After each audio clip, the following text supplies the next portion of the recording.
Elphinstone school में ही एक ब्राह्मण अध्यापक बात बात पर भीमराव को उनकी जाति का नाम लेकर अपमानित करता था। एक दिन वह भीम से बोले, अरे तू महार का छोकरा है, पढ़ लिख कर क्या करेगा। बार बार ऐसे अपमान से भीमराव को गुस्सा आता था। एक बार आक्रोश में आकर उन्होंने करारा जवाब दिया, सर पढ़ लिख कर मैं क्या करूँगा, यह सवाल पूछना आपका काम नहीं है। अगर फिर कभी आपने मेरी जाति का नाम लेकर मुझे छेड़ा तो कह देता हूँ कि उसका परिणाम अच्छा नहीं होगा। भीमराव बचपन से ही स्वाभिमानी होने के साथ साथ निडर भी थे।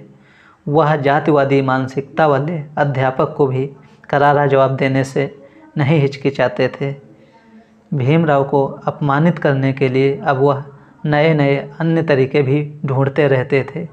यहाँ आनंदराव व भीमराव दोनों भाई संस्कृत पढ़ना चाहते थे, लेकिन संस्कृत के ब्राह्मण अध्यापकों ने हिंदू धर्मशास्त्रों के नियमों का हवाला देकर इसके लिए साफ मना कर दिया। आखिर दोनों भाइयों को दूसरी भाषा के रूप में फारसी भाषा को चुनना पड़ा।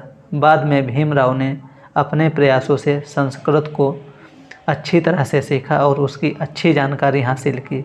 लेकिन इसी स्कूल में मैथ के टीचर जोशी व फारसी के खुदाबख्श बहराम ईरानी भीम को बहुत प्रोत्साहित करते थे। समाज व स्कूल के ऐसे अमानवीय माहौल के बीच में भीम अपनी पढ़ाई में प्रगति करता रहा। पिताजी को 50 रुपये ही पेंशन मिलती थी, जिससे बच्चों की पढ़ाई व घर का खर्चा चलाना मुश्किल हो रहा था। इसीलिए बड़े बेटे आनंदराव की पढ़ाई बंद करवाकर जीआईपी में वर्कशॉप में नौकरी पर लगवा दिया। पिताजी व भाई आनंदराव भीम की शिक्षा पर विशेष ध्यान देने लगे। इस तरह पिता के मार्गदर्शन में भीम हर साल पास होता रहा। सन 1907 में जब भीमराव ने मैट्रिक पास किया, फारसी भाषा में उनके सबसे ज़्यादा अंक थे। हालांकि भीम बहुत अच्छे नंबरों से पास नहीं हुए थे, लेकिन उस समय गांव से शहर आकर एक अछूत विद्यार्थी का मैट्रिक पास करना ही बहुत बड़ी उपलब्धि थी। भीमराव का मैट्रिक एग्ज़ाम पास करना भारतीय अछूतों के इतिहास में मील का पत्थर बन गया। परिवार व बम्बई के अछूत समाज में मानो खुशी की लहर दौड़ गई। यह गर्व की बात थी। रामजी सूबेदार भी बहुत खुश थे। महार समाज ने इस खुशी पर भीम का सम्मान करने के लिए एक समारोह का आयोजन किया। उस सम्मान समारोह के अध्यक्ष प्रसिद्ध समाज सुधारक सीताराम केशव बोले को बनाया गया। सभा में बम्बई में ही एक प्रसिद्ध समाज सुधारक, लेखक व विचारक कृष्णाजी अर्जुन केलुस्कर भी मौजूद थे। वह सिटी हाई स्कूल में हेडमास्टर रहे थे। भीम और केलुस्कर दोनों स्कूल से छुट्टी होते ही किताबें पढ़ने के लिए नियमित रूप से चरनी रोड गार्डन में जाते थे। सभा में अपने संबोधन में केलुस्कर ने कहा, मैं भीमराव को जानता हूँ। वह एक बुद्धिमान, तेजस्वी और होनहार विद्यार्थी है। भीमराव को कॉलेज में एडमिशन लेकर हायर एजुकेशन लेनी चाहिए।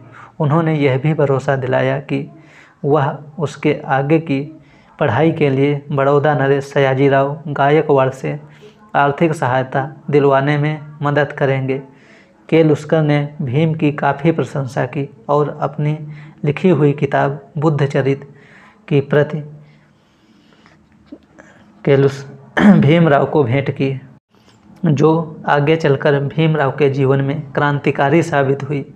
समारोह में आए लोगों ने भीमराव को मालाओं से लाद दिया।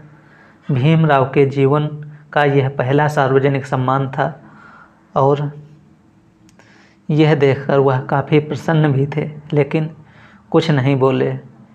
सभा पूरी होने पर कृष्णाजी केलुस्कर रामजी सूबेदार से बोले, आप भीमराव को कॉलेज में एडमिशन करा दीजिए, आगे देखा जाएगा। मैं आर्थिक सहायता दिलवाने की पूरी कोशिश करूंगा। इतना कहकर वह चले गए।